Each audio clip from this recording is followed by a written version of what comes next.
pagtulong sa kapwa o sa mga nangangailangan ay isang bagay na mahirap ibigay kung minsan, lalo na kung ikaw ay mayroon ding sariling pinagdadaanan.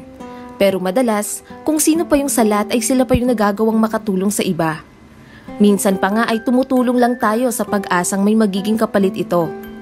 Sa kwentong ito ay ibabahagi ko sa inyo ang karanasan ng isang babae na siguradong kapupulutan ninyo ng aral. Kaya naman, samahan nyo ako hanggang sa dulo ng videong ito. Si Dina ay mayroon ng 2 anak, subalit mag-isa niya lamang itong itinataguyod. Kahit nahihirapan siya ay pilit niya itong kinakaya. Noong una ay tinutulungan siya ng kanyang ama, subalit nagkaroon ito ng colon cancer na naging dahilan upang sumakabilang buhay ito. Mula nga noon ay mag-isa na lamang si Dina sa paghahanap buhay upang matustusan ang mga pangangailangan ng kanyang anak. Halos lahat naman sa atin ay alam kung gaano kahirap ang buhay, lalo na kung mag-isa ka lang na tumatayong nanay at tatay sa iyong mga anak. Iisipin mo pa lang ang mga gastusin tulad ng pambayad sa paaralan, buwan ng bayad sa kuryente at tubig at iba pang mga pangangailangan ay talaga namang isa ng malaking problema. Ilan lamang yan sa mga bagay na kinakaharap ni Dina. Mabuti na lamang at mayroon siyang trabaho. Dahil sa kanyang trabaho ay nananatili siyang matatag. Nagkaroon din siya ng pag-asa na magiging maayos din ang lahat. Gustong-gusto niya ang kanyang trabaho kaya naman kahit nahihirapan ay pilit itong lumalaban. Talaga namang pinagbubutihan niya ito dahil ito rin ang nagbibigay sa kanya ng pera pang tusto sa pangangailangan nilang mag-iina. Subalit may isang pangyayari sa kanyang trabaho na hindi niya lubos akalain na magpapabago pala sa kanyang buhay. Isang araw ay may bagong empleyado sa kanilang cafe at pinagbilinan sila na turuan ito bilang parte na rin ng kanyang training. Ang lalaking ito ay nagngangalang John Fuller. Medyo may katandaan na at marahil dahil sa kanyang edad ay medyo mabagal na itong matuto. Pabaya din ito at madalas ay nakakabasag o nakakasira ng mga gamit. Dahil sa mga pangyayaring ito ay maraming empleyado ang naiinis sa kanya. Ayaw rin nila itong tulungan. Madalas ay pinagtatawanan lamang nila ito dahil sa mga mali nitong nagagawa. Dahil sa mga pangyayaring iyon ay inisip ni John na baka talagang hindi siya para doon. Subalit may isang empleyado na gustong tumulong sa kanya at ito nga ay si Dina. Ayon kay Dina ay naranasan niya rin dati kung ano ang nararanasan ni John at alam niya na kahit nahihirapan ito ay pinipilit nitong magtrabaho, dala na rin ang kanyang pangangailangan. Madalas ay nakakainis talaga itong si John dahil mahirap turuan, ngunit sa kabila noon ay hindi siya sinukuan ni Dina. Pinagpapasensyahan at matyaga niya itong tinuturuan.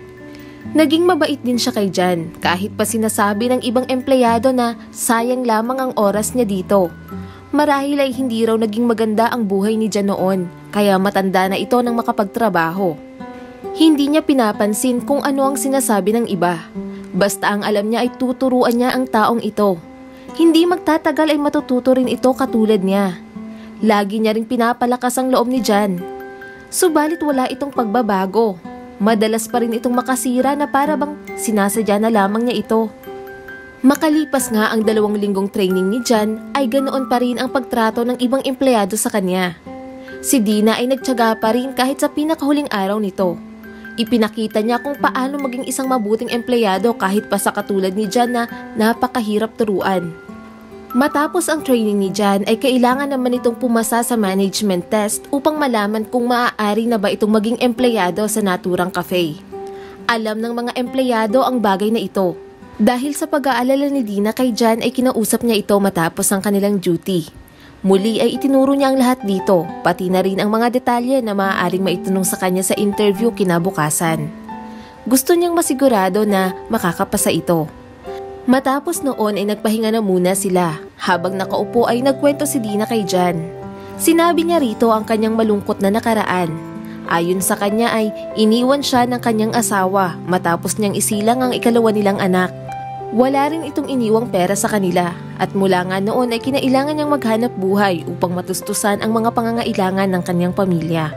Sinabi niya rin na mayroon siyang cancer sa atay at kinakailangan ng malaking pera para sa operasyong ito. Halos maluha-luha si Dina habang kinikwento niya ito kay John. Pero nagpatuloy pa ito sa pagsasalita. Ayon sa kanya ay gusto niya sanang makapagtapos ng kolehiyo. Pero alam naman niya na hanggang pangarap na lamang ito. Matapos marinig ni Jan ang kwento ni Dina ay tinanong niya ito kung bakit hindi pa daw ito umuuwi gayong kailangan siya ng kanyang mga anak. Sumagot naman ito, "Hindi pa ako umuuwi kasi gusto ko masigurado na makakapasa ka bukas. Alam ko na kailangan mo ang trabahong ito."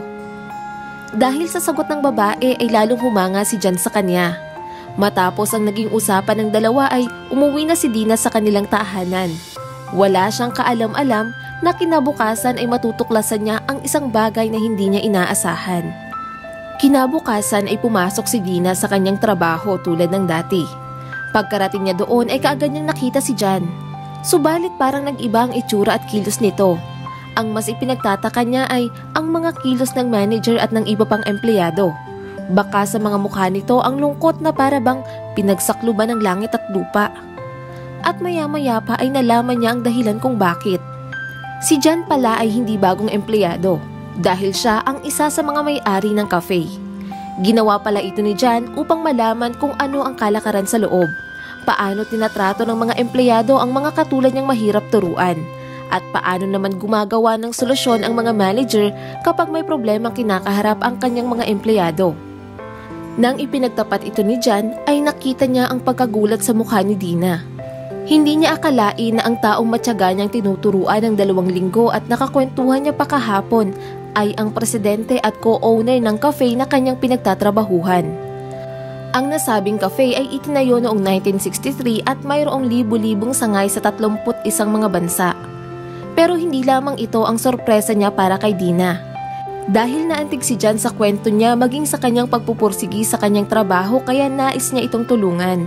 Binigyan niya ito ng $20,000 para sa kanyang pag-aaral sa kolehiyo upang matupad nito ang kanyang pangarap at $40,000 naman para sa pag-aaral ng kanyang mga anak. Sa kabuuan ay binigyan niya ito ng $60,000 o kung sa pera natin ay nagkakahalaga ito ng halos 3 milyong piso. Nangako din ito na pagka-graduate ni Dina sa kolehiyo ay bibigyan niya ito ng mataas na posisyon sa kumpanya. Tuloy-tuloy na tumulo ang mga luha sa pisngi ni Dina. Hindi siya makapaniwala sa mga sinasabi ni Jan sa kanya. Nakakatuwa dahil tinulungan ni Jan na matupad ang mga bagay na noon ay pinapangarap lamang ni Dina. Inamin niya rin na mayroon siyang natutunan dito. Ayon sa kanya ay hindi importante kung ano ang katayuan mo sa buhay. Ang mahalaga ay kung anong klase kang tao. Nakita niya kay Dina na kahit mayroon itong kinakaharap na problema ay nagawa pa rin itong tumulong sa iba. At ang mga ganitong klase ng tao ang nararapat tulungan bilang kabayaran na rin sa ginawa nitong kabutihan. Sa kwentong ito ay masasabi kong maging mabuti tayo sa ating kapwa.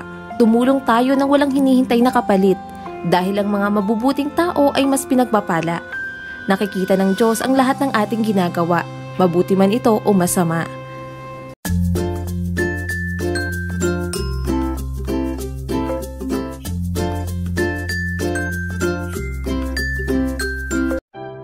Maraming salamat sa panonood. Huwag kalimutang i-like and subscribe at pindutin na rin ang notification bell para updated ka sa mga susunod naming video.